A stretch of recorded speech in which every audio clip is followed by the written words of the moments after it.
Welcome to episode 199 of Real Health Radio. You can find the links talked about as a part of this episode at the show notes, which you can find at 7-health.com/199. That's SEVEN-health.com/199. Hi everyone, I'm your host Lou Urich, and this is Real Health Radio. Real Health Radio is presented by 7 Health. 7 Health works with women who feel obsessed with and defined by their bodies. Using a non-diet, weight-neutral approach that combines science and compassion, we help you to transform your relationship with food, movement, your body, and yourself. We specialize in helping clients overcome disordered eating, regain their periods, balance their hormones, and recover from years of dieting, binging, exercise obsessing, and body hating by learning how to connect with and listen to their bodies. And we're currently taking on new clients. So if you're looking for kind and experienced support in healing your relationship with food and your body, please don't hesitate to contact us. You can head over to 7-health.com/help, and there you can read about how we work with clients and apply for a free initial chat. That address again is SEVEN-health.com/help, and you can also find it in the show notes. As you may know, if you're a regular listener of the show, for the last several months, 7 Health has been giving away a book from our resources list with every episode. It's our way of saying thank you to you, our Real Health Radio community, while also asking for your support and feedback through rating and reviewing the podcast. If you'd like a chance to win, all you need to do is leave a review on iTunes, take a screenshot of it, and email it to info@7-health.com. Then you'll be permanently entered into the drawing. Weekly winners have the opportunity to select a book from our resources list, which includes some of our favorite publications on a variety of topics and can be found on our website at 7-health.com/resources. For the book giveaway this week, the winner is Johanna N. Congrats, Johanna, and thanks for your review. We'll be in contact soon to send you a book of your choosing. Now that's all for the announcements, so let's get on with the show. Today's episode was a long time coming. In fact, when I first joined the 7 Health team and learned that I'd also be co-hosting Real Health Radio monthly, this guest was at the top of my list. I'd been following his running career and learning about the evolution of his relationship with not only racing, but his body. So when he accepted our invite to share his story, his lived experience, and his candid advice on the podcast, I was thrilled, and trust me when I tell you, he did not disappoint. But before I formally introduce you, a few things. One, we recorded this episode while sheltering in place due to COVID-19, so you'll hear some references to the pandemic during our discussion and maybe a little background noise too. Depending on where you're listening and where you're listening from, the whole pandemic shelter-in-place experience might be still quite relatable to you. Two, I just wanted to note that we do talk a lot about running and race training in this episode, and you'll hear the evolution of an athlete's priorities from body manipulation to joy of movement. Depending on where you're at with your relationship to exercise, parts of this conversation could be triggering, so proceed with caution and remember that your healing and recovery comes first. Now, with those two little disclaimers out of the way, it is my honor to introduce you all to Martinus Evans. Martinus Evans is a marathon runner, author, run coach, and award-winning speaker who helps plus-size individuals be active without the pressure of weight loss. He's also the host of 300 Pounds in Running and The Long Run with Martinus and Latoya, both podcasts on the 300 Pounds in Running podcast network, available on all your favorite platforms. Martinus is the founder of the Slow AF Run Club, which isn't just a thriving community, but also the inspiration behind an emerging apparel brand and smartphone app by the same name. His story has been featured in Runner's World, LiveStrong, and HuffPost, as well as Adidas's recent Faster Than campaign. And he's here to share that story with us right now. Hi, Martinus, and welcome to Real Health Radio. Good morning, good afternoon, good evening to wherever you are. How you doing, Lou? I'm doing great. It's so good to have you here. Such an honor. I already told you off air that I'm kind of a fangirl and really appreciate the work that you're doing in this world that I would love for you to share with our audience and just tell them a little bit about. So if you don't mind introducing yourself and kind of what you do and who you are to our listeners, I think they'd appreciate it. All righty. Well, how I like to start off is good morning, good evening, good afternoon to wherever you're at in the world. It's your boy, 300 Pounds of Running. What up, doe? How you doing? My name is Martinus Evans. I am what you call a fat runner. Yes, folks, I am he, and he is me, and that's a fat runner. I'm a fat runner. I'm an advocate for plus size runners. I'm an advocate for body positivity. I do a lot of things. I love to run, though. I think that's me in a nutshell. We can definitely dig deep into some other great stories that I might have for you, though. Yes, I would love to dig deep. And what we often do here is start at the beginning. So if you don't mind sharing, what was your relationship like with movement, since running is who you are? You are the 300-pound runner, and that's something that, you know, is your identity right now. And the work that you're doing in the world is based on this idea that we can be any body size. There is no runner's body. And that Right. idea, what did that look like growing up? What was your relationship like to exercise and movement as a child and as a young person? Well, I grew up in Detroit, Michigan, in the 90s, which was like a very rough spot, right? So movement during that time was all of like street games. So street basketball, like somebody have a friend that have a basketball rim, they'll bring it out to the street. We'll play basketball in the street, or football. And it's usually when someone has a football and we play football on like 3 or 4 houses yards, and people yell at us because like we're on their grass. But it's like, hey, would you rather us be on your grass or like just causing trouble? I never played any organized sport until high school, and it was because of my weight. So I tried to play like little league football when I was younger, but I was just always over the weight limit. I didn't know like little league had a weight limit, but they, depending on the age, it had a weight limit. So I never played any organized sport until my junior year in high school. Afterwards, I went on to play collegiate football for a small historically black university called Lane College for about a year. And then that was it. Like, I didn't move. I didn't move from there. And from there, I gained a lot of weight, which came from my habits and playing collegiate football, because I just remember like leaving high school and going to college and my coach being like, Evans, like, you're small for this position, and I just need you to do one thing while you're here. I'm like, well, what's that, coach? And he was like, eat everything that's not bolted down to the ground. So after I didn't play football and I transferred schools, I still had that mentality of just eating everything that wasn't bolted down to the floor. And I just gained a lot of weight. And then after college, like, that's when regular life came. So more weight gain, more not moving, occasional like pickup basketball game or occasional flag football game, but nothing like substantial.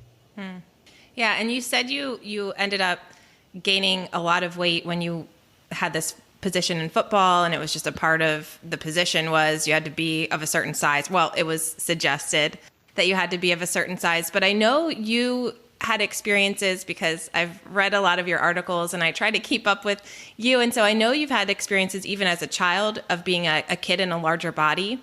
When was the first time you kind of noticed, oh, my body is different than other bodies, or my body is one that is less, quote unquote, acceptable than other bodies? Oh man, like I remember this like yesterday. It had to be first grade. And my teacher had us do this project where we had to like come up in front of the class and tell people what we cared about. And everybody went up there was like, their favorite toy or like their puppy or their brother and sister. But like, I'm a ladies' man, even in first grade. Like, I'm a lover, and I'm a lover. And I remember being like, oh, I got this girl, like, she is going to be the one I care for. And I'm going to go up there. I'm going to confess my heart. And like, we're just going to be boyfriend and girlfriend. And like, we're going to hold hands into the sunlight. Well, that didn't go that way. I went up there, I told the first grade class, like, I like this girl. She was just sitting there.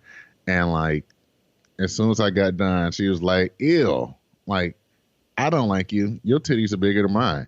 And from that point, like, the class erupted, like, people was pointing, they was laughing. And then I became Martinus the titty boy. And like, I wear that name from like first grade, I want to say all the way into like middle school. Like I got into a lot of fights from people calling me titty boy. Yeah, and I want to get into some of this conversation later too, because there is a technical term for what people would call like man boobs, right? Mm-hmm. So gynecomastia, I think I'm pronouncing it right. Let's hope. But there's a technical term for it, and I know you've done some work around accepting that part of your body that was once like pointed at and ridiculed even as a child. So I think that that's going to be an important part of this interview too, because male body image is something we don't talk about a lot as a culture. And even here on this show, we've tried a few times. We have had a few male guests who have shared a little bit, but I think you're going to do an amazing job at really driving this message home and sharing with people what sort of things are happening with male body image and what barriers you're up against as a man existing in this culture and in this nation and in the body that you have with the concerns and feelings that you have. But before we get there, I do want to make sure that people understand how this whole running thing came about, because you talked about, hey, I played games, basketball, street games with my friends growing up. I played collegiate football, but then I really stopped movement. So when did the movement pick back up? When was it like, all right, I'm going to run? So this happened in 2012. And during this point, I was pushing nearly 400 pounds. And I went to the place where I worked at the time. So I used to work at Men's Warehouse, which is a like suits, like, I don't know what you call it, like a men's store that primarily focuses on suits. So I was a suit salesman. And I was on my feet all the time. I worked commission sales, so it was always like be there. And if I'm not there, I'm missing out on my income. So one day I walked in there and I felt this sharp pain in my hip. And this led me to go to the doctor, which then led me to go to a orthopedic surgeon. And I'm thinking, well, like this is maybe a injury from football or something like that. I'm like, well, what's going on, doc? Do I need a hip replacement? Like, what's going on? Like, do I need surgery from football? And he's like, no. I'm like, Mr. Evans, like, I know what's wrong with you. I'm like, okay, what? Like, tell me. I'm on the edge of my feet. And he was like, you're fat. And I was like, what? He's like, Mr. Evans, you're fat. And you got two things. Like, you either can like lose weight or you can die. And he just went on this whole rant of like, you fat, you're gonna die, you got breasts like a pregnant woman, you got a stomach like a pregnant woman, like all of these things, like all of these insults. And I just remember just hearing like, you're fat. I didn't even hear none of these other warnings, the lose weight or die. Only thing I heard was you're fat. And we had an argument. We had a full blown argument. And I remember just saying like, you know what, doc, like screw all this, like screw what you talking. Like I'm gonna run a marathon. I didn't know what a marathon was at that time. And he laughed at me. Like he had the biggest belly laugh ever. And he was like, that was by far the stupidest thing I've ever heard of all of my years of practice of medicine. And like, I'm fuming because it's like, so you're calling me stupid and I'm in grad school right now. Like that don't make sense. That don't equate to what my intelligence is. So I end up storming out of the doctor's office and get in the car and drive off. As I'm driving off, like I see this running shoe store, I make a U-turn and I go in there and I tell them I need running shoes and I need them now. And they give me some shoes. I go home, get on the treadmill, turn this treadmill on 7 or 8 and failed miserably by running less than 30 seconds. And like that time happened and I just remember feeling very bad for myself. Like this doctor is right. I am going to die. This is dumb. I'm dumb. This treadmill is stupid. I used to run and play football. Now I can't even do 30 seconds on the treadmill. And like that kind of became the journey of like 300 pounds of running. Like I started a blog. From there, like I talked to my wife, my girlfriend at the time, and telling her this, and she was like, yeah, if you want to do it, you can do it. No struggle, no progress, which is something I have tattooed on my right wrist. And it's like, oh, okay. So you hit me with one of those. And I was like, well, I think I'm going to blog about this because I think this is what people do.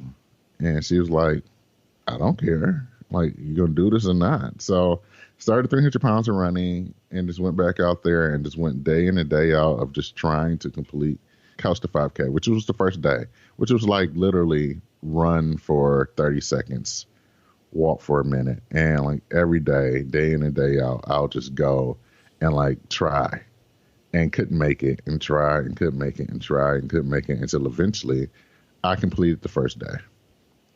And then I'll repeat the next day, week 1, day 2 of Couch to 5K, and try and couldn't make it and try and couldn't make it until I did that. And then eventually I got some momentum. And then about 10 to 12 weeks later, I ran my first 5K. And I kind of just went on from there. Just kept training. Yes. Because now I know a lot about you, but our audience might not. Now, what's the longest distance that you've run? Oh, man. So last year, before all of this Corona stuff, I ran 5 marathons last year. Yeah. So you did run that marathon and you did show that doctor that absolutely you could do that in your body. Yes. So it took me about a year and a half. So I started in July 2012. I ran my first marathon in October 2013. And it was just like the thing that I focused on for that year and a half, like was running. Like I'm going to run this marathon. And then I ran it and like something tragic happened afterwards. So I spent all this time like working and training, ran this marathon October 2013. January 2014, I get in a very bad car accident, totaled my car, and that put me down for running for a while, maybe about 6 to 7 months. And like I was heartbroken, sad, depressed, and I just remember being like, I wish I could run. Like, I just want to run and not being able to run. And about 7 months later, I get cleared. And then 1 month after being cleared, I get into another car accident. Totaled my car again.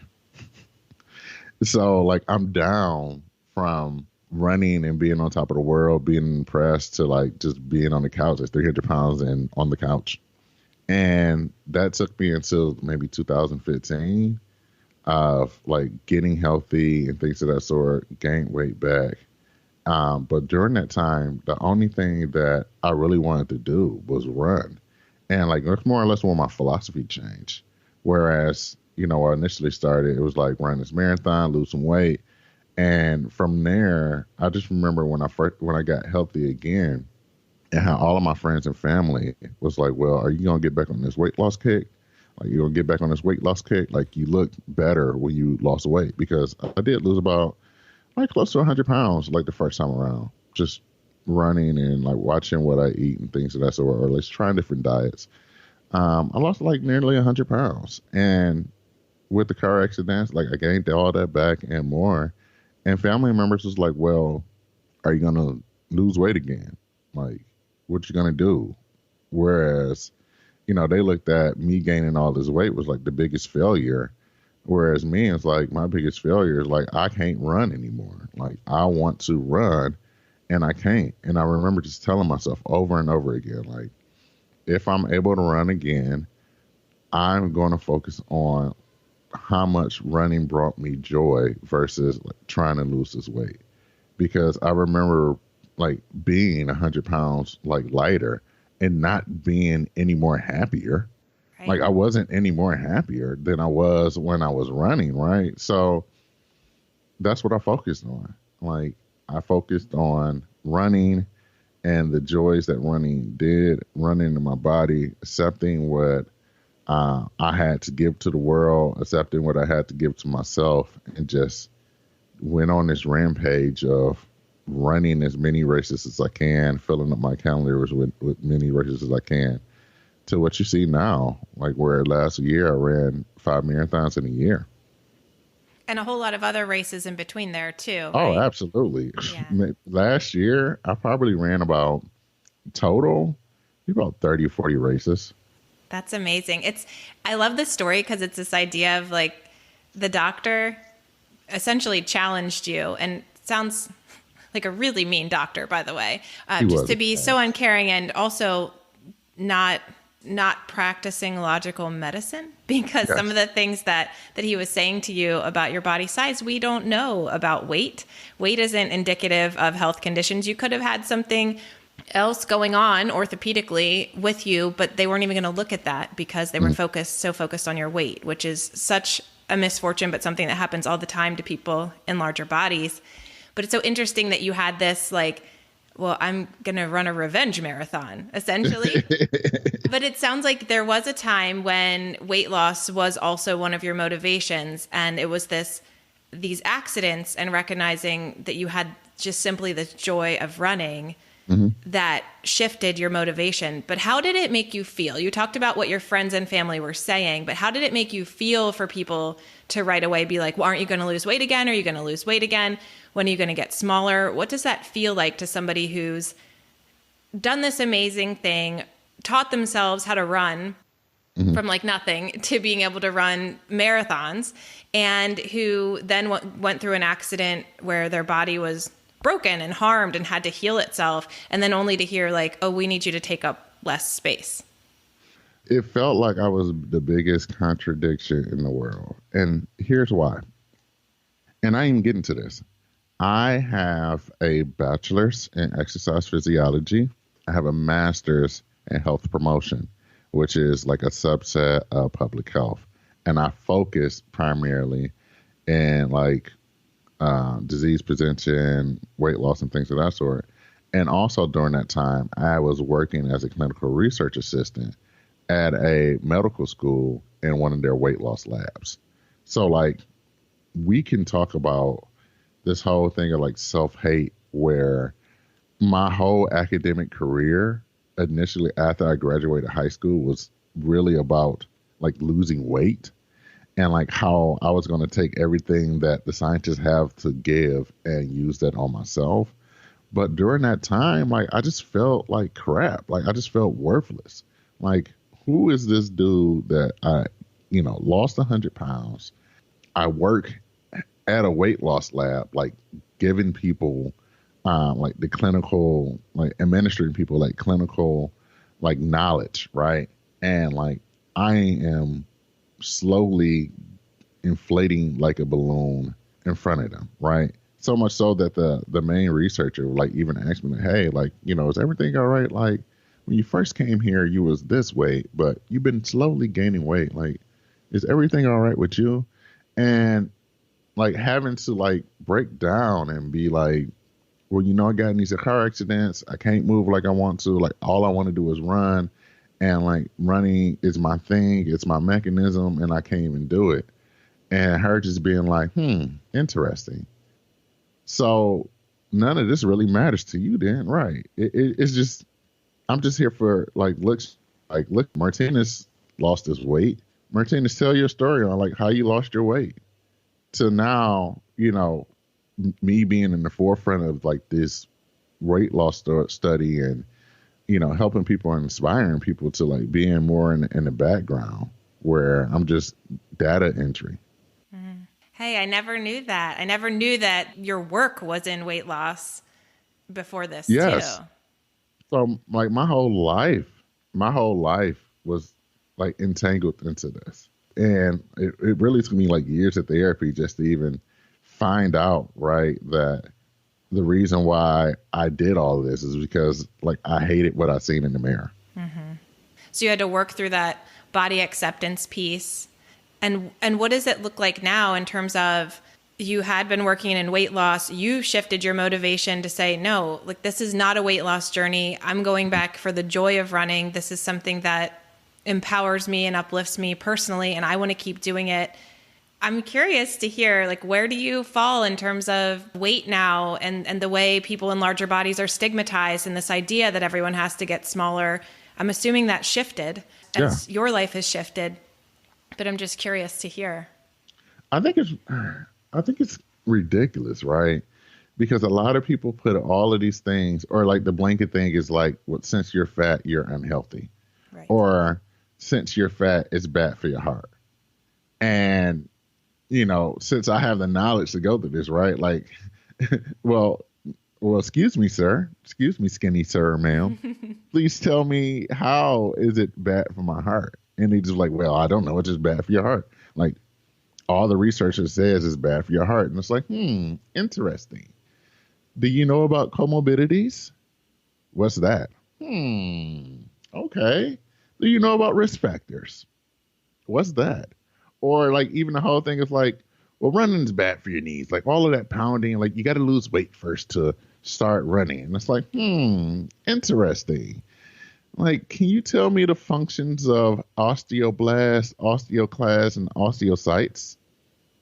Right. There's just, it's like, there's so many buzzwords and buzz statements that people are saying about individuals in larger bodies, people with fat bodies, without actually knowing. And like you said, one of the risk factors for poor health outcomes is weight stigma and is oppression and is the shame that other people, perpetuate on people in larger bodies. That's actually more likely to cause poorer health outcomes than having a larger body itself. Exactly. It's the way other people are treating you. So I'm so glad that this shifted for you, even though it sounds like it was a pretty tragic series of events that led to this shift.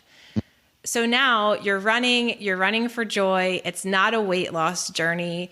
Right. What has been the reception of that? Are you finding that there's a lot of other people out there who are feeling that same way and are latching on to the message that you're sending?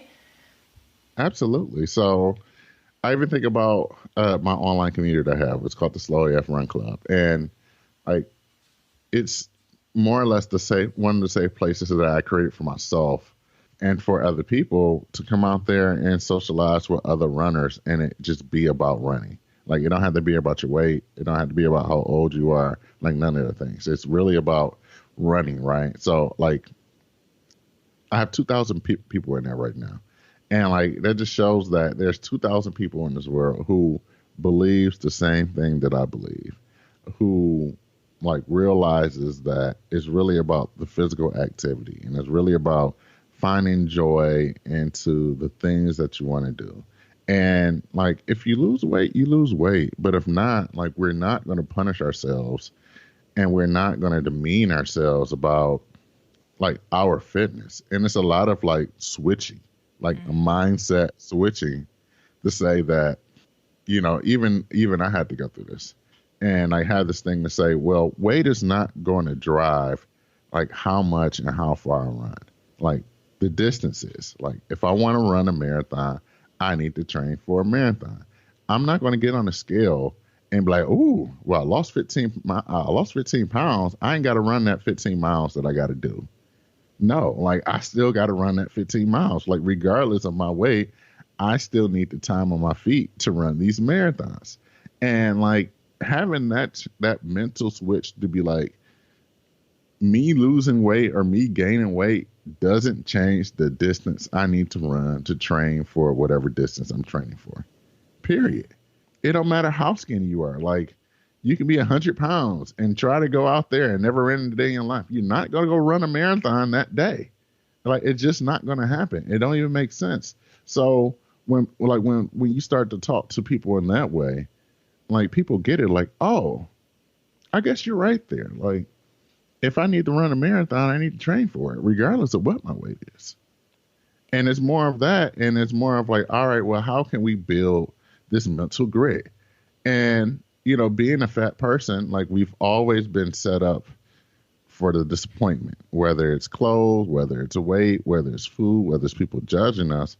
And me going to these people and saying, like, you've had all of this adversity in your life. Like, use that adversity as grit to get you through the training to get to the finish line. Like, you've already had these adversities. You've already had the world beat on you and you survived it, right?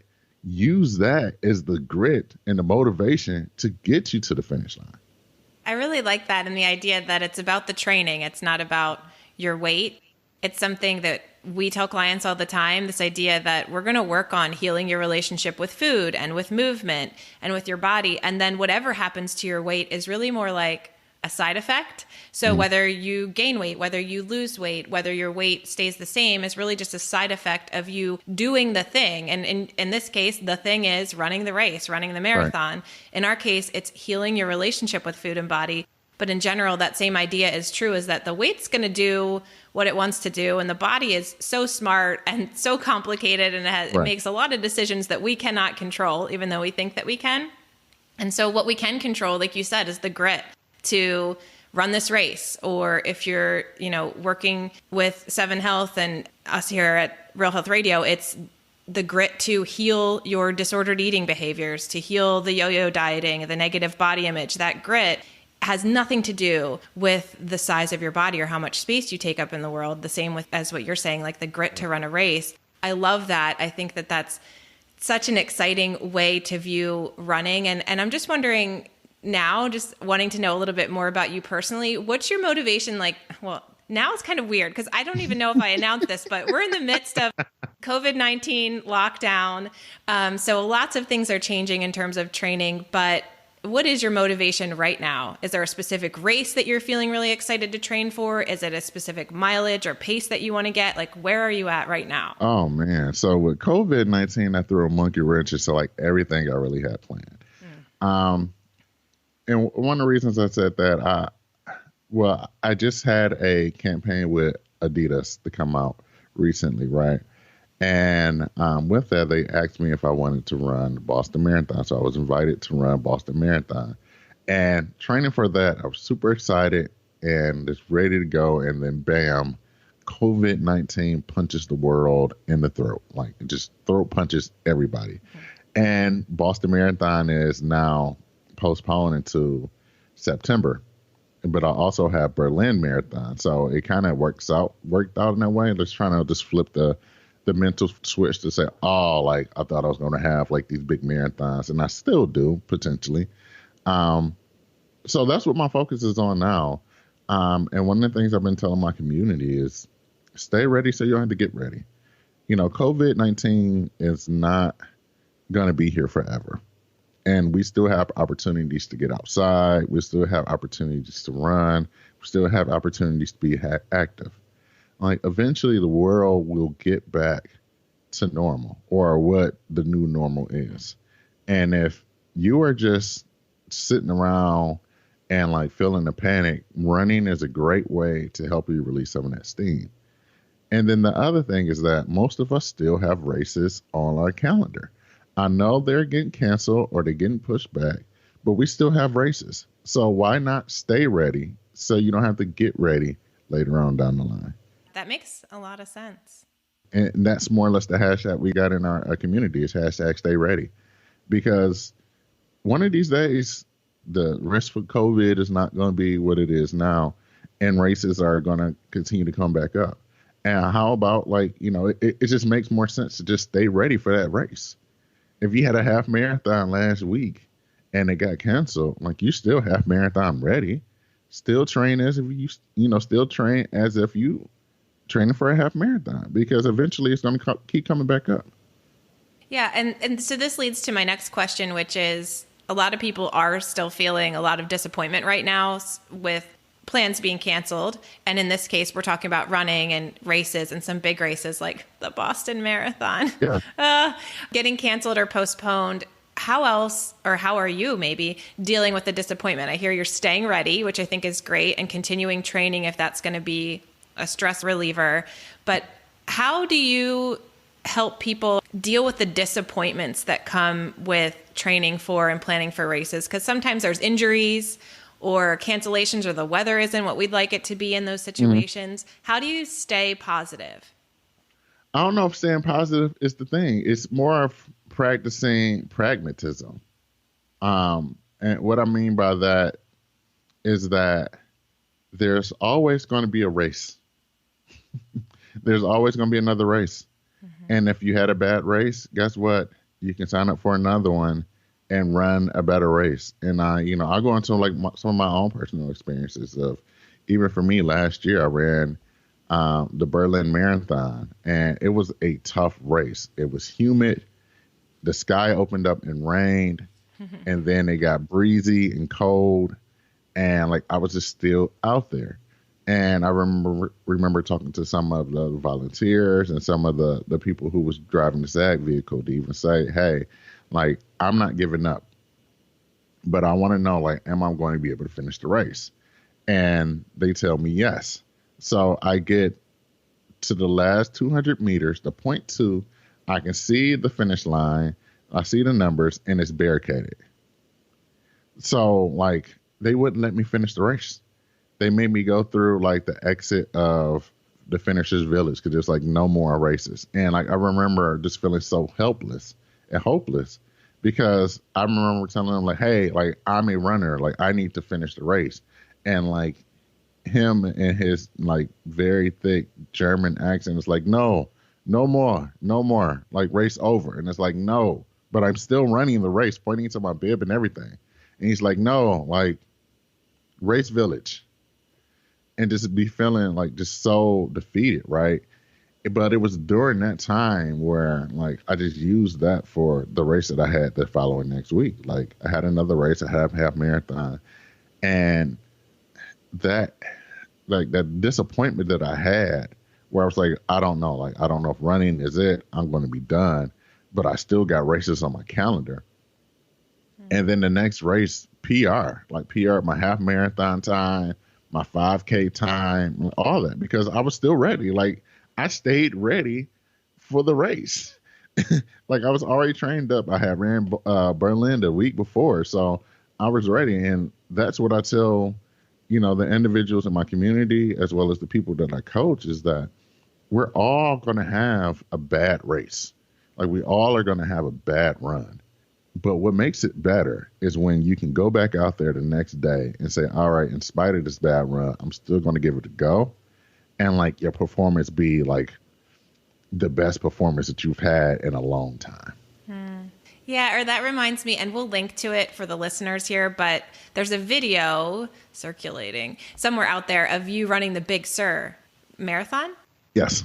And I don't think you got to finish that, but your response was just so, it just made me smile because you're like, I got to be here. I got to see all these beautiful sights. I got to be with all of these people and I still ran. Like, no, did I get to finish the race? I didn't, but I still got to run. I gave it my all. I got to be with this group of people who all have the same passion and we're running in this beautiful place. And I got to witness all of that. And I thought that was just such a beautiful way to respond to something that is disappointing, which is exactly why I asked you this question, because I knew you'd have great advice, which is just to keep going and see what positive can come out of it. And knowing that you have that next race to run, which I think is just this really simple but deeply profound message for all of us in any place in life. This idea that like life's going to keep going on. So take what we've learned and use it for the next moment or the next day or whatever we have. That's really great advice. It's like, why quit? Yeah. Like, why quit? I'm getting so riled up. Like, why quit? Like, you've already trained. You're like, you've already ran the race. Like, you had a bad race. Like, okay. But don't you know how many races go on every weekend? Yep. Out of all of the races in the world, and what it really means to myself, like, it's ego. Like, so you think that your race was the end all be all race. Like, you thought that this is going to be it. Like, no, this is just the beginning. This is just the beginning. Like, you know what I mean? Messed up races I've been a part of. Like, you really think that like that's going to stop me? Like, I enjoy running. Like, I enjoy the race environment. I enjoy getting my medal afterwards. I enjoy the conversations that I have with people. And you think I'm really going to stop because of one bad experience? Like, no. And to prove that, I'm going to go sign up for another race next weekend to prove how this race is, in the scheme of things, doesn't affect me.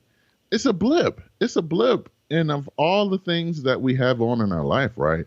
And I just think about like all the bad times, because like growing up in Detroit, like there was a lot of bad times, but like in comparison to now, like it's a blip. Like, whoo, yeah.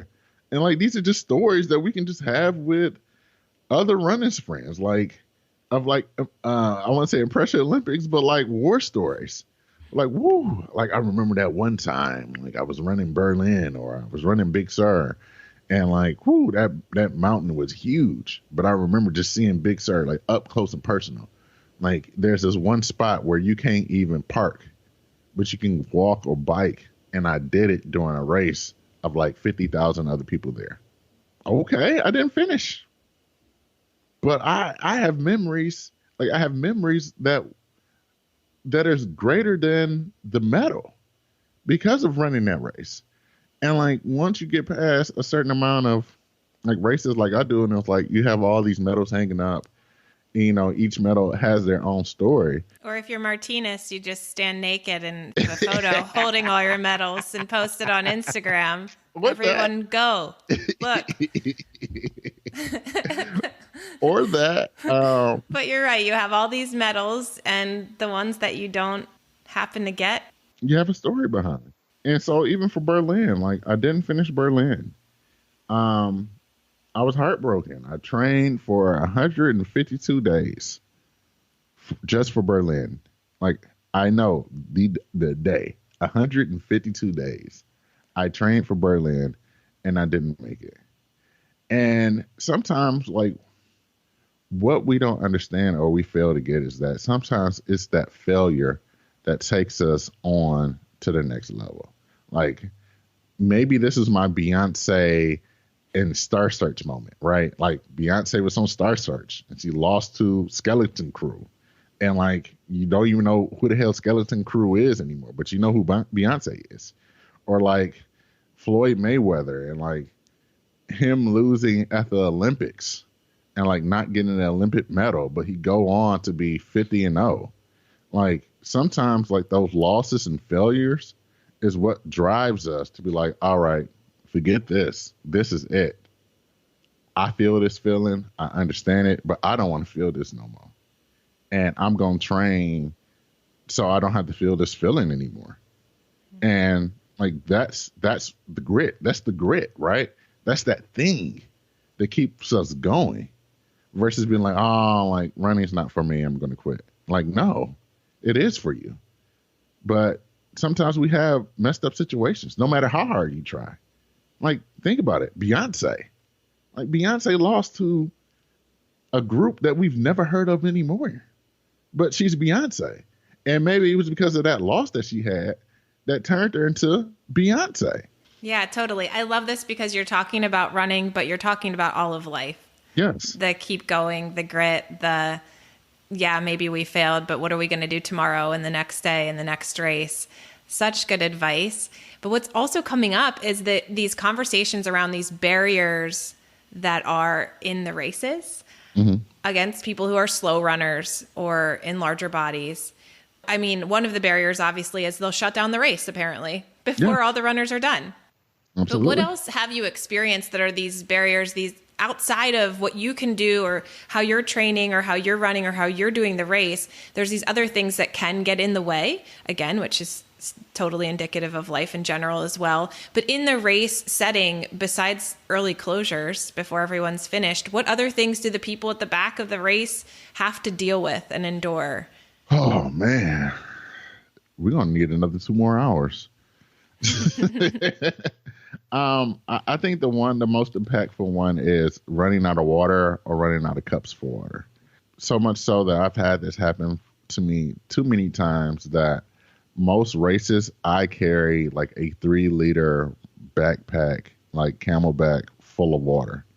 And like 3 liters is heavy. But I carry that because like I'm always nervous of whether or not like races are going to run out of water or like run out of cups. And it's one of the disappointing things to get there and thinking, all right, I paid my money, they got me, and they not have cups and they just have like these big gallon jugs and they're trying to pour water in your mouth and it goes all over your face and body, right? I think that's one of the most impactful things other than like races like shutting down, right? Or I think the other thing is that just how insensitive some of the crowds can be, where they're like, keep at it, big man, or keep at it, tubby, or ooh, you're gonna be out here forever, right? And it's like those things that replay in our head over and over again, like, ooh, you're gonna be out here forever. your fat ass gonna take forever to be here. You're gonna be here till next week. And it's like those things that keep replaying over and over in your head that kind of like, if you let it, like it becomes like an infection. It becomes a virus. I've had a lot of things happen from, I think the most important one that I keep going back to is this water. Like it bothers me so much to see like be running and then you can hear like somebody tell the volunteers like pack it up and they'll just flip the table of all these waters like in these cups that they had on it and just flip it and like literally just flip the table over. And it's like, dang, like could y'all like take the water off, put it on the side, like leave something for us? But instead you flip all the tables over and flip all the water on the ground. A, like how wasteful that is, but B, like how insensitive that is. I think other experiences is with the SAG vehicle. So like every race has like either a group of people or like this vehicle that like picks up people like during, whether or not they're injured and things of that sort. And like sometimes the drivers can be very inconsiderate as well. I remember for my first marathon, like I had like this guy just pretty much taunting me. It's like, hey, big man, like you need a ride. Like, we gonna be out here forever. Like, I'm just gonna leave you here. And like all these other things that is kind of like can beat you down if you don't know what's coming. Or for example, like New York City Marathon, like they have like the police speakers. They be like pretty much like the race is over. Get on the sidewalk or get on the bus. And a lot of people don't understand, like, you can still go, you can still continue to run the race, but to be like running and like hear this loud blaring thing of like the race is over, move to the side or get on the bus can be disheartening. And I think I have a video for that. I think it was my first New York City Marathon. I think I might have that video on YouTube of like how obnoxious it is. It's very obnoxious. It's literally like the race is over. Like move to the sidewalk or get on the bus. And if you know anything about New York City Marathon, they'll stay open. Like the finish line stays open until like the last person finished the race. But it's very contradictory when you have like all of these buses and vans with blowhorns telling you the race is over. Yeah, that would be discouraging to me, hearing someone in my ear, whether it's on the loudspeakers or just somebody riding beside me being like, this is going to be forever. Just get in the car. You're never going to finish. Like you're already sometimes telling yourself that in your head when you're running long distance. You don't need other people saying that. Exactly. So I think just even being mindful of that, or just being like, races have like this whole gray area when it comes to start and stop times and like when they officially stop. And I think one of the things is just really having the fortitude to really do one or two things: either support all your runners from start to finish, or B, like really shut down the race when like the quote unquote course time is over. So like most races has a course limit, and I get it. Like, all right, you say you have a 6-hour course limit from the last person who starts the race. So like even that, right? Like that is even a hard thing to even think about. The course limit is 6 hours from the last person that starts the race. So like even that, like, all right, where I'm at in terms of people starting the race. Where's the person that who's the last person to start the race? And then like what times their clock start? And then like some races give like this gray areas like, oh, it's 6 hours, but we'll give you like 6:45 or we'll give you 7 hours, right? And that just puts a lot of stress on people, right? And it's like, well, if you're going to open it up for 7 hours, say it's a 7-hour course limit versus being a 6-hour course limit, or vice versa. If you're going to say it's a 6-hour course limit, but 5 hours and 30 minutes, flipping over tables and not providing water, we'll say it's a 5-hour and 30-minute course limit, then it being a 6-hour course limit. And that's one of the things about just being impeccable with your word of say what you're going to do and like do what you're going to say. And I'll figure out if it's for me or not. But if you say one thing and you do another, it just really just leaves us up for a very upsetting moment. Because like I pick races based off race time. I pick races up based off race time, other people experience. I even sometimes go check like the previous races finish times. and see, all right, well, they say they have a 7-hour course limit, but this person finished in 10 hours.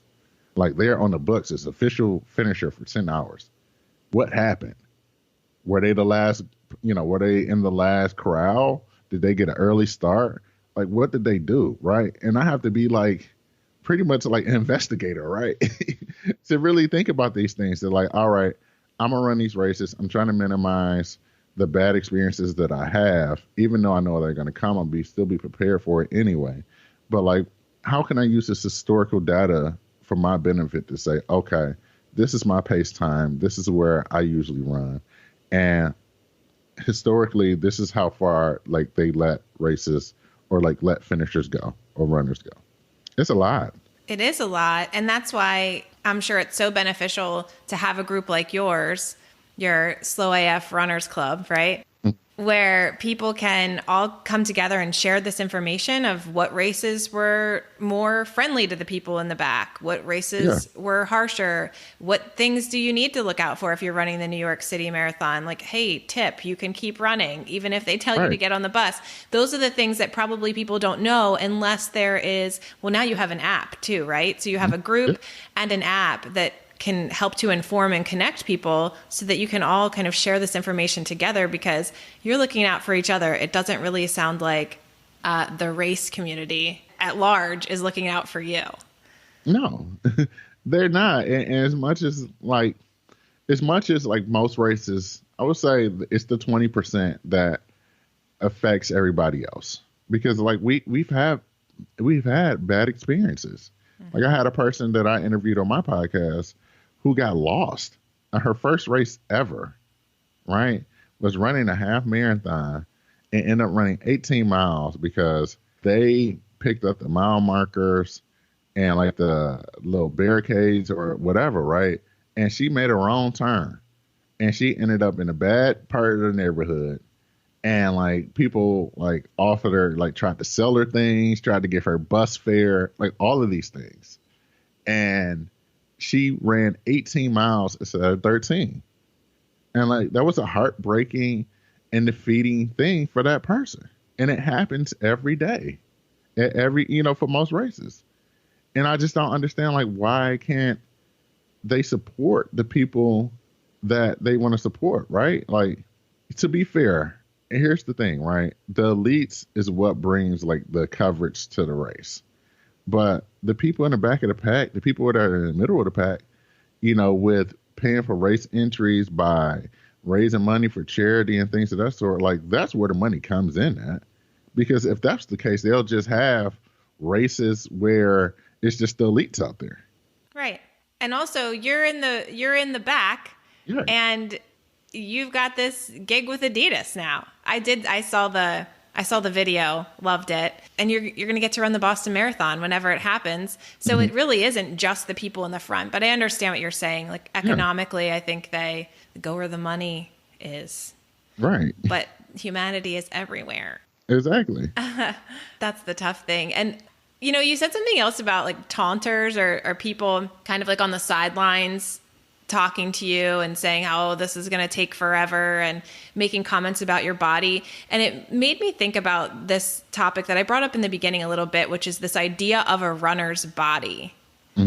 And do you come up against that at all in your experiences? Are people like expecting, oh, if you can run a marathon, your body must look like this?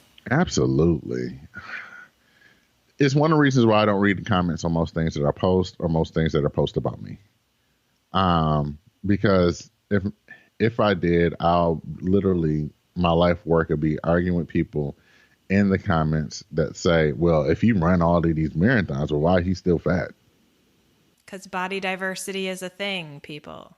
It happens so many times, and they'll just invalidate you because of that. And like the way the internet works is that like I'm just a figure, right? Like I'm not even a person anymore. Like I'm just a guy like in an Adidas commercial. Like I'm not even Martinus Evans, like a living, breathing human being anymore. I'm just this fat guy, right? And like people's like, oh, like there goes Adidas pandering this whole fat movement, or I can't believe this guy's running all these races. Like I need to go look this up. Like he has to be lying. And he's not finishing these things. And like all these other things that people will have about how I look like and like what I look like, that they'll just have like these preconceived notions. And trust me, like I've had them too.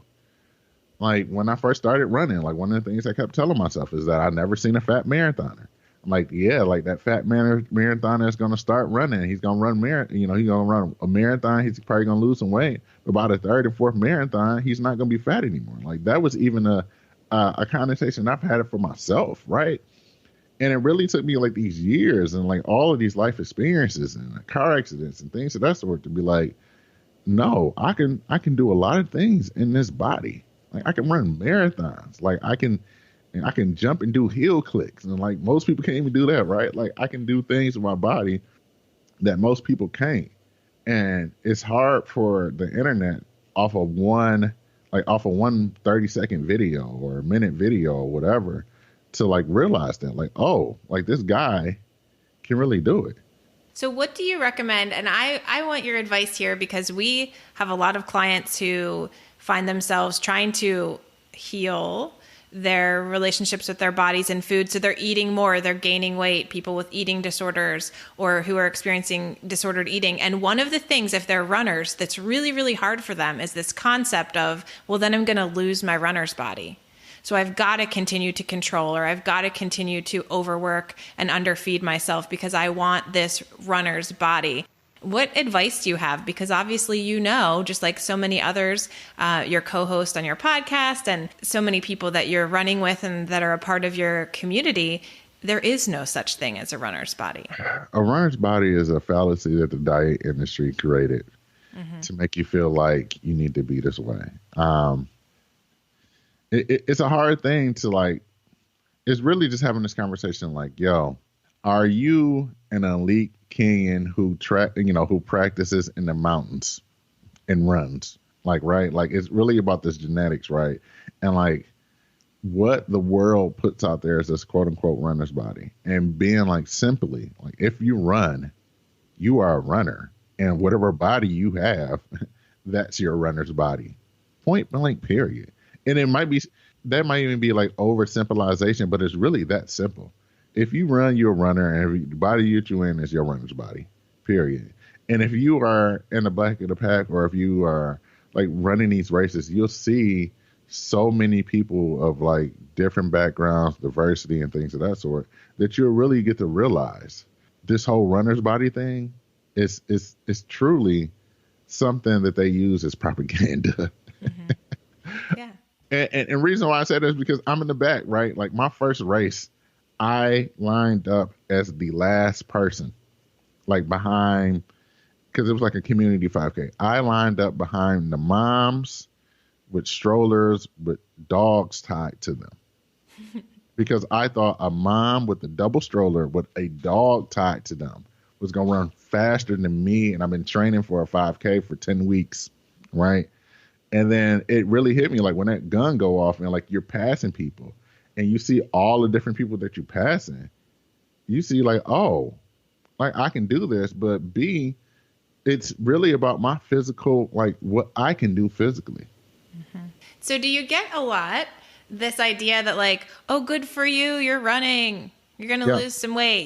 Do you get a lot of people like patting you on the back for motivations you don't even have? Absolutely. All the time.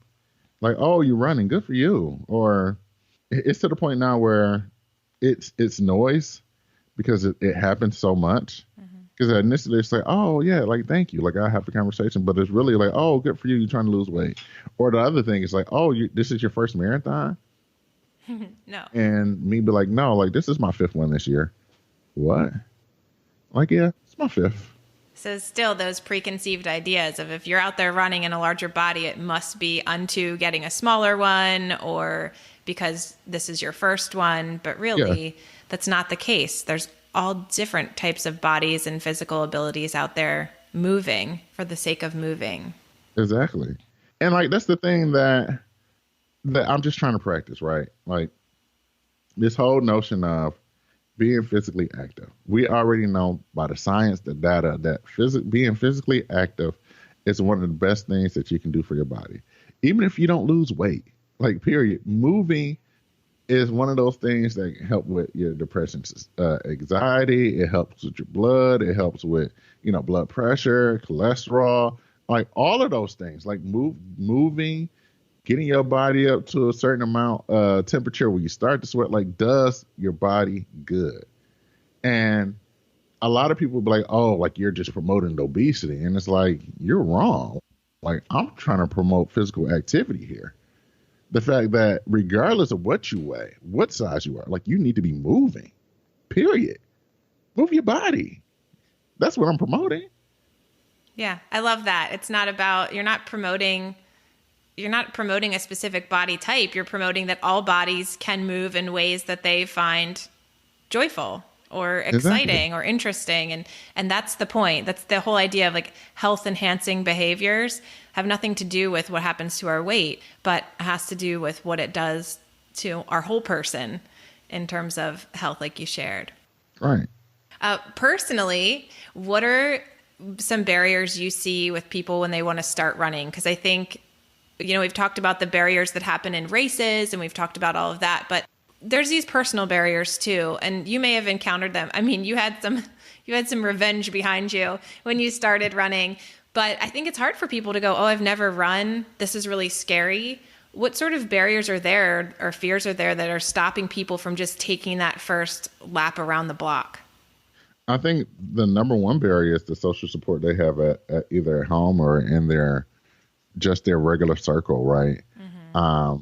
Because a lot of people that I run into is like, I'm glad I found you because like I can just show my wife or my husband or my partner say like, see, like he's 300 pounds of running, like he's running, like I can do it too. Because a lot of people, when they think about running or starting running, like their family members have put those preconceived notions like, oh no, like don't you need to lose weight first?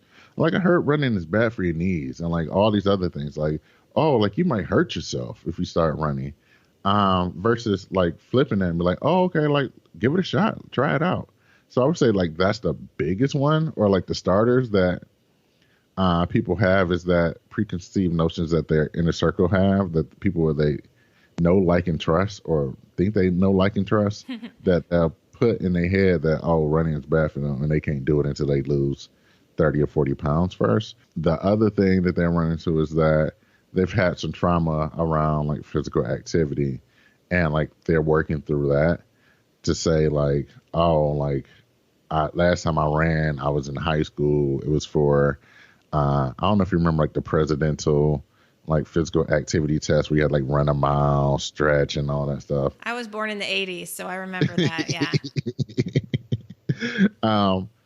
So like people experience that and be like, I failed miserably during this thing and I just haven't been the same since.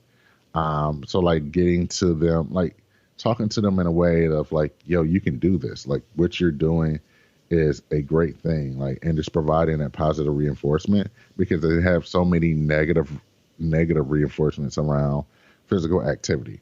Like a lot of people think like, oh, like you're moving, like you're being physically active. Like you must be trying to lose weight.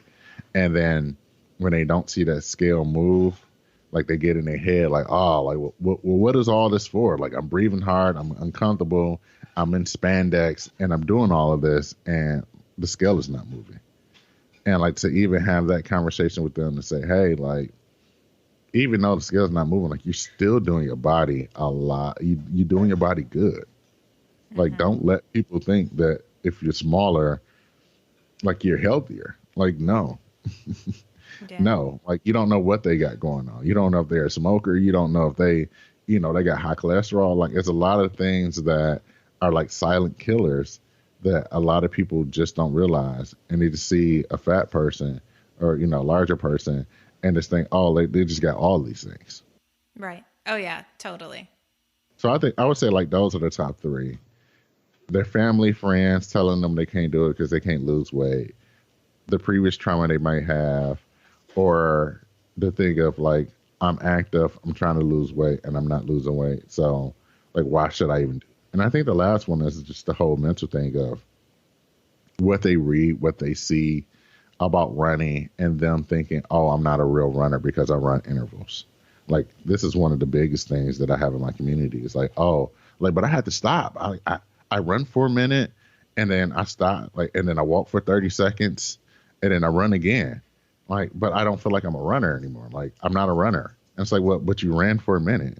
Like, like that's like people do that. Like, no, but when I see, when I see Shalane Flanagan or Meb do it, they running straight through. Like, I want to be like them because they're real runners. And it's like, no, like, you don't get it. Like, you're out here with them. You're on the same course as them. Like, right. So that makes you a runner too.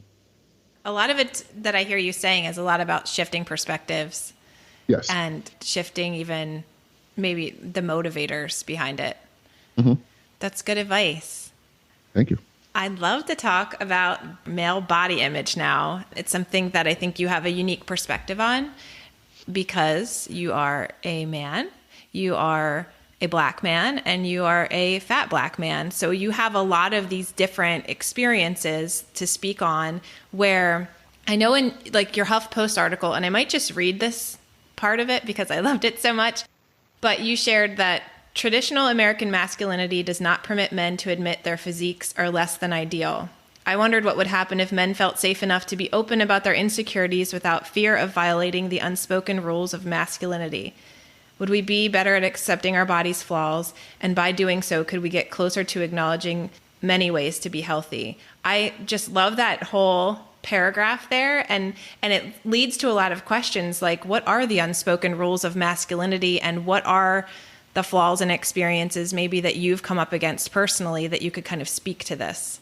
Oh man, when you read it, it just makes me feel so poetic. You are so poetic. You wrote that. So, context. I'm a Black man, grew up in Detroit, Michigan, which is a very urban area, right? So even like everything I do about that, right? Growing up in Detroit, being in an urban setting, listening to hip hop, which is already an over sexualized, over masculine, like form of music. Like when you have all of those of like influences, you feel like you just had to be extra hard, like super hard, like no fear, no crying, all this stuff, right? Like I remember even just growing up and like, say I stubbed my toe and my mom would be like, don't cry. Like boys don't cry. And like, it's those types of things that you just grow up and just hearing like over and over again, like boys don't cry. Like you're soft or like crying and like a family would be like, oh, that boy's soft, that boy's spoiled, and like all these other things. And like, I remember just even talking to my therapist as of lately, right? Like being soft was by far the worst thing that you can be, like growing up in Detroit. Like you did not want to be soft. Like somebody characterized you as soft, you might as well just be dead. And just have those things happen, right? So when I found out I had these man boobs and like every other boy didn't have it, right? And like it was one of those things of like take off to like, oh, Martinus is soft, right? When you think of like the scale of softness, like, oh, like that's one thing when you have the scale, the sliders, like that's just one thing to add to like the softness slider, right? So everything about being a man or like you learn about being a man is not to be soft, to be masculine. And you want to do everything possible to not be that way. So like, oh, well, you got man boobs. So what are you going to do to balance that out? Like, so I got to fight more or I got to do other things or like other high risk things to prove to the world or my friend group or, people in that area, like, oh, like I might have man boobs, but that boy ain't soft. And I think that's really comes down to is that everything that we do or like everything that's masculine is to not be soft or to be feminine, right? Like, so even think about like the commercials that you see now where I just seen one was like eat like a man, like real men eat meat and like all these other things, right? So there's a lot of these things that they do to these, I won't say propaganda, but like it's all these things that they do to like promote these things of like what masculine is. And I think it's also hard because like I didn't grow up with a father in my household for like most of my life. So like male figures or like like the people that you learn how to be a man from, like most boys, like that first person is your father. So with me not having that, like it's gangs, it's drug dealers, it's everybody else. And it's the world around me who are teaching me these things or these things that I'm learning from.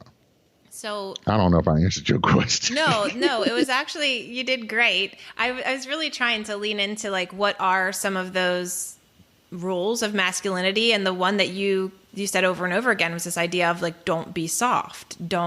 So whether it's in how you look or the way your body's shaped, or whether it's in the way that you're behaving or showing emotions or not showing emotions, this idea of not being soft. And then, yeah, I wanted to know your personal experience, which you shared in there as well. I'm wondering, when did this shift happen? Because there came a time, and I would love for you to talk to the listeners about it, where you like fully owned your man boobs, and you did it in a super cool way. Mm-hmm. So if you want to share that with the audience, because then I want to kind of ask what shifted for you and how you allowed yourself to be soft and to be seen. But what happened? So one of the things that I did, because, and we'll talk about this, is that I was like, all right, forget it. Like, I need to do this. Like, I am the person that I am. I have the body that I have, and I need to celebrate this regardless. Like, I've ran these marathons. Like, I just need to do it. So it first started off as, like, I did a new photo shoot with this queer photographer. Her name is Shug, and she specializes in like fat art and fat photography. Mm-hmm. Her social media handle is @Shuglet. So if like you look at her, or I won't say her, Shug's stuff, you'll just see like all of these images and this art. It was just beautiful of like all of these fat bodies, and how Shug take these pictures and really like capture the beauty of a fat body. And Shug happened to be in my area. So I was like, I'm going to do this. I remember talking to my wife and being like, hey, like, I'm about to do a nude photo shoot. She's like, yes. At first, she was a little skeptical. Okay, so what are you going to do with these nude pictures? Like, are you doing porn? And it's like, no. And so I showed her Shug's photos and was like, oh, okay. And I remember just doing this nude photo shoot and just feeling so liberated, and really just feeling powerful, right? To be like, I'm out here, I'm going to let this photographer put flowers under my man boobs, and we're going to take pictures, and which is going to be a great thing. And it was a great thing.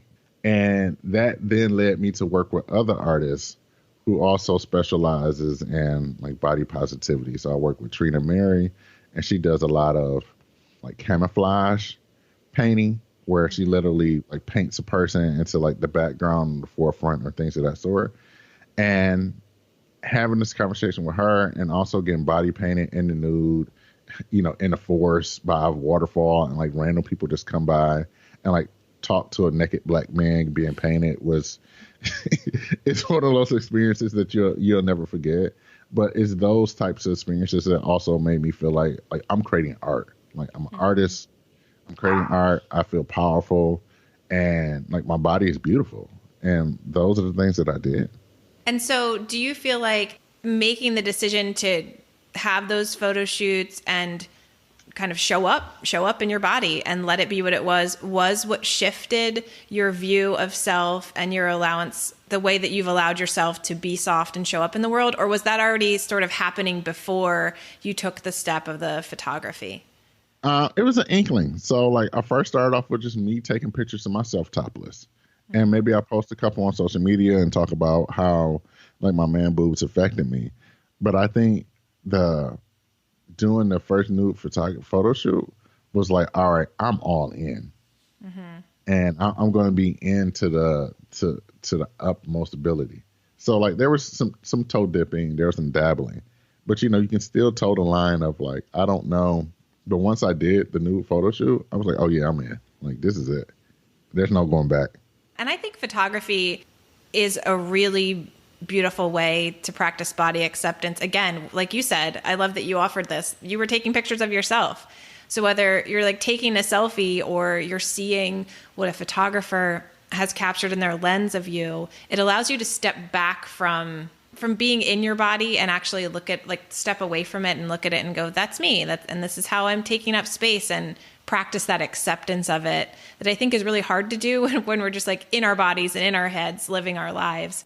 So yeah. I love that you used photography as a tool to do that. And I'm wondering what's next, like in terms of how are you continuing to practice body acceptance you mentioned somewhere else just this idea of escaping the toxic masculinity. So I'm assuming that's something that's still important to you. And I guess I'm just wondering, what does that look like in your life now?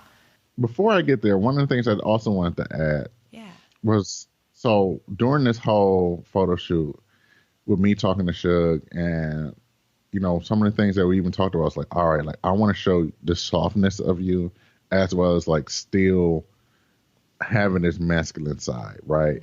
And even though I took it, like I felt good, some of my family members and friends like still cracked jokes on me. And I remember there was this group chat thread going around of like my friends sharing it like through them, like, look at Martinus big ass naked on a tree, like what the hell is he doing, right? And like everybody's laughing, and then like me to be like, yo, like all y'all got insecurities too, so what is this? And that's how masculinity shows up too, right? Like, is that when you have some insecurities, like you try to laugh about it and joke about it, so your insecurities don't show. So moving forward, like how do I like promote like this non-toxic masculinity? Is still doing the same things that I do now. Have these podcasts, go out to people, talk to people. I'm also working on something. I don't know if I can talk about it yet, but I'm working on a project that will also dig deeper and further into that as well. But one of the things I do is just get groups of men together and really have these conversations with them about like their insecurities, masculinity, what they think manhood is, and things of that sort. I think that's great and such a powerful force, because it's not something culturally, even those sort of gatherings of men talking about their feelings and what's working for them and what isn't something that's applauded, really. It's overlooked. Right. And so the fact that you're doing it and you're showing up in that way is really cool. And I'm excited to find out whatever the project is. When you're able to announce it, we'll be looking. I'll keep a lookout on your socials and see when you can share that. And for all the listeners, we'll try to link to some of these articles and photos that you've talked about. How do you feel about your body right now? Like, what if someone asked you to like introduce them to your body and share a bit about your body, what would you say? Oh my God. I think that's the first question that has ever stumped me. I'm sorry, but not. I would say, like, look at this body. Like, it's a 300 plus pound body who has ran tons of marathons, who is strong, who is really on the forefront of being a man and really showing like the wide variety of masculinity, especially on social media. And the reason I say this, on social media, like you see a lot of gay men be able to practice this, right? With makeup artists and things of that sort, and they still can practice their things and be okay, right? And as a like straight man, it almost feel like sometimes you really can't even dig deep into your feminine side, or not even your feminine side, but your less masculine side, because like that's another thing of like not wanting to be characterized as being gay. So when I did these photo shoots and things of that sort, like a lot of like I was hit on by a lot of gay men, and it was interesting and funny because like I was telling my wife, and it's like, oh, like you made it then, like if the gay man hitting on you, like you hotness. But like even that, like having that battle within myself, like did I do the right thing? Mm-hmm. But even with that happening, me still having to be confident in myself, like, you know what, like I did it. I feel proud about the things that I'm doing. But now how do I move in this life, like after the new photo shoots? Well, I think it's this idea of anything that goes outside of the gender norms, or anything that is outside of even like the sexuality norms as we've seen them culturally at large, then it's almost like this invisibility. Like it doesn't count on its own. It can't stand alone. It has to conform with one of these norms that we've already established, or that are maybe more prominent than others, but it doesn't mean that it's still not who you are. You get to be a straight man who also is embracing both the harder and the softer sides of who you are emotionally and physically. And you get to do that, and then you get to show up in any way you want, but there's not really space for you to do that yet. So You're kind of one of the forerunners making the space. Right. Yeah. Yeah, I get that. Do you feel invisible in other ways? Like, do you feel, acknowledged as an athlete? Do you feel acknowledged in general as a man and a leader, a community leader at this point? Or are you still coming up against some of those other norms and cultural ideals? Sometimes I do feel invisible. I think with this new like commercialization of like body positivity, and different brands like trying to capitalize off that, I do feel like plus size men are sometimes like ignored. And what I mean by that is, for example, let's use Target, for example. Like Target, like there's this whole like revolution with plus size women saying, Target, we want clothes to fit us and things of that sort. And Target being like, okay, like we agree, let's do it. And you look at all the stores in Target, like there's at least one plus size mannequin. Like even if it's a small Target, like they still have a little small section for plus size women with their plus size mannequins and things of that sort. However, even like the panels and the pictures on the wall and things of that sort, like you'll still see at least one plus size model. You go over to the men's section and you still see like the typical mannequins, ripped, buff. And sometimes, like, even though Target offers like plus size men's clothes, most of that stuff can only be found online. Mm-hmm. So like even that disparity of like, I want to go to Target and buy toilet paper and see a nice shirt and buy it myself. But instead, I see that nice shirt.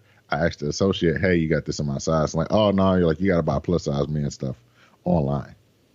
And like how like that makes me feel to say I'm a consumer, and it shouldn't be a but, like y'all got plus size women, but y'all don't have men plus size stuff. It should be y'all have plus size women stuff and you have plus size men stuff.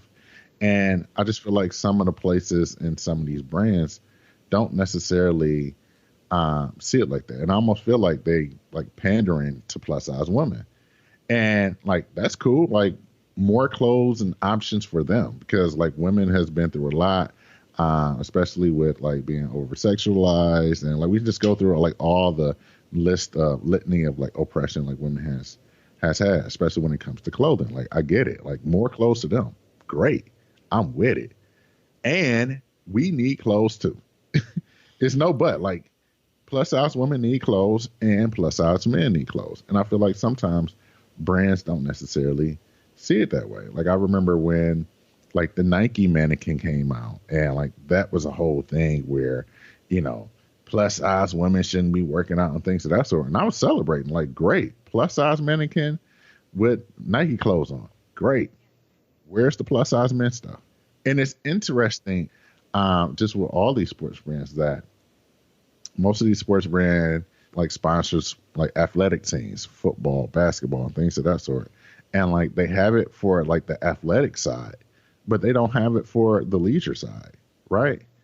Or like you can only find it for that specialty thing whenever a particular sport is in season. So, you know, basketball was in season, so I might be able to find some basketball shorts. But guess what? I can never find any running shorts in my size. So like even that, and like who wants to run marathons in extra long basketball shorts? It just don't make sense. So I think there's also that disparity as well, sport to sport, whereas they may have like shorts for basketball, you know, in a 3X, but they don't have running shorts, you know, shorter shorts with, you know, the brief already in there for men at my size. Yeah, I should have known better. And I'll say my clientele is mainly women and those who identify as women. And so I'm always thinking, oh, you know, women in larger bodies need more access to clothes, all of this stuff. But you're exactly right. You do too. And not to mention this idea, as you were talking, I couldn't help but think, how many people scrutinize individuals in larger bodies and like go on a run, or like go work out or hit the gym. And then yet we don't even provide clothing for people to be able to comfortably do that in. You, somebody who's running marathons, and you're still struggling to find running shorts in your size, just seems ridiculous, because it's literally what you do regularly. Exactly. And I think that's why I'm grateful to like have partnered with Adidas with their latest campaign, but to also have the ear of the board and other people, other decision makers to, you know, to say the same thing that I just said, to say, I love what y'all are doing with plus size women, but plus size men need, some attention as well. Thanks for sharing that. We're wrapping up. We're getting close to the end of our interview time. And I want to ask you one more question before we get into more of the how can people find you and how can they stay in touch with you details.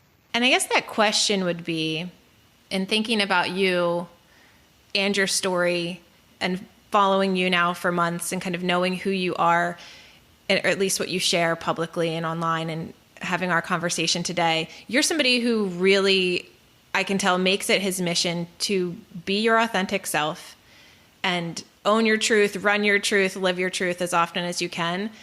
I know this is going to be maybe another trick question, but how would you advise people who are listening to start doing that for themselves too? Do you have any tools or tips or just sentiments to say, hey, show up, be you, take up space? Therapy. Listen, it's real. Therapists are great. Therapists are great. Probably the greatest thing ever happened to my life. I would say showing up and being yourself is by far one of the hardest things that you can do, but also one of the greatest political movements that you can make for your own self, right? It's really seeing like who you are, what you believe in, and really looking like deep and hard to figure out, okay, well, why do I do this? Or why do I believe it this way? Or like, this is my general preconceived notion. Where did that come from?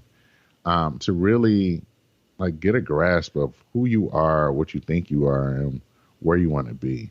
One of these practices that I learned from my therapist, so shout out to her, is this thing of like what do you value in life versus the things you want to do? Like, make a list of things that you value. Like, is it being a good father, being a good mother, being a great steward of your time, being a good steward of your money, being physically active in spite of like whatever your weight is.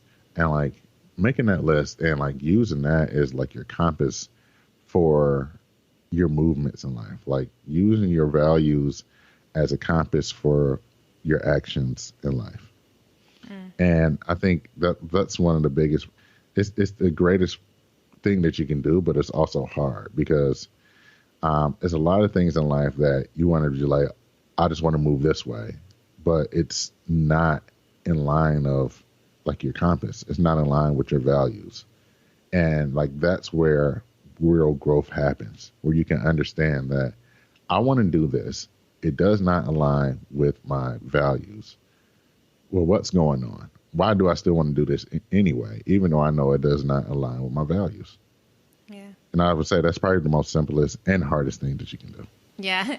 And anyone who's my client who's listening is going to probably be rolling their eyes a little bit at me because I share something similar all the time, which is this idea of, like you said, I mean, you said it beautifully. It's like we talked about this beforehand, but we didn't. The idea of knowing kind of who you are and who you want to be and making those decisions. And you brought in the values as well. But I always tell people, just ask yourself, with every decision, you have the opportunity to say, does this get me closer or further from the direction that I want to go, from who I want to be in this life? And being able to ask that question, is this getting me closer or further, is like that compass that you shared about. And so, yeah, great advice. Couldn't agree more. And I think it's a really helpful, useful tool for people, whether they're thinking about being runners or showing up more as who they are. A male who's listening saying, I want to just show up more in all of me, not just the masculine sides of me or the sides that are more socially acceptable. People in larger bodies, embracing themselves and what they want to do and accomplish in the world. I've so appreciated everything you've shared, Martinus, and so grateful that you could be here speaking with me and our Real Health Radio listeners. Would you let us know where people can find you if they want more Martinus in their lives? Where can they go? Oh, man. So all things 300 pounds of running, Facebook, Instagram, and Twitter at 300 pounds and running. That's 300 spell out pounds and running. Also 300poundsandrunning.com. For more information for the Slow AF Run Club, you can go to slowafrunclub.com, as well as at Run Slow AF on Facebook, Instagram, and Twitter. Perfect. And you have an app to download, and you've got a podcast. So 300 Pounds of Running Podcast Network. There's actually 2 podcasts on there. You got the 300 Pounds of Running, the podcast where I've interviewed other runners. And then you also have the Long Run with Martinus and Latoya, where it's my good friend Latoya, Shantae Snell, and we just talk about all the things that gets us about running or just life and running. Just two friends having great conversations about running, as well as the Slow AF Run Club app. You can find that on iOS and Android at the Slow AF Run Club app. Thank you so much. All of those links we'll include in our show notes so the listeners can get in touch with you and keep learning more and even participate in your community and run club, listen to your podcast. I appreciate you, Martinus. I'm so grateful that you're here. Thank you for being on Real Health Radio today. No problem. Take care. That's it for this week's episode. I hope you enjoyed it as much as I did. Now, before I say goodbye, as we've been doing at the end of every episode, I want to leave you with a recommendation. You may remember that I mentioned during the intro that I'm currently recording during the pandemic, months into shelter-in-place orders in my hometown. And as you might be experiencing yourself, I am feeling all the feels. Something that tends to soothe me when I'm deep in my emotions is writing, both my own and also the words of others. So today, my recommendation is a book of poetry. It's called All Along You Were Blooming, Thoughts for Boundless Living by the incredible Morgan Harper Nichols. She shares words for the heart, for the mind, for the body, and for the soul in this book, which I have sitting right in front of me now. And I thought I would read for you one of my favorite passages. It's short, don't worry. Being yourself does not mean you have yourself all figured out. It just means you're allowed to show up without the expectation of who someone else said you should be. And again, those are words from Morgan Harper Nichols. Lucky for you if you can't get your hands on the book or you'd just rather not, but you're still interested in what she might have to say, you can check out at Morgan Harper Nichols on Instagram, where she shares her words and her art regularly. As I tend to say about most things, not every word of hers will resonate with you, not every poem. So when it comes to her work and just about anything else in life, take what you connect with and leave the rest. Then meet us back here next week for another great episode of Real Health Radio. Until then, you can find us at 7-health.com, and the show notes to this specific episode can be found at 7-health.com/199. Finally, as I mentioned at the start of the episode, 7 Health is here for you and continuing to take on new clients. So if you're interested in working together to heal your relationship with movement or with food, body, and self, or if you simply want to find out more, head over to 7-health.com/help and apply for a free initial chat with us there. That's SEVEN-health.com/help.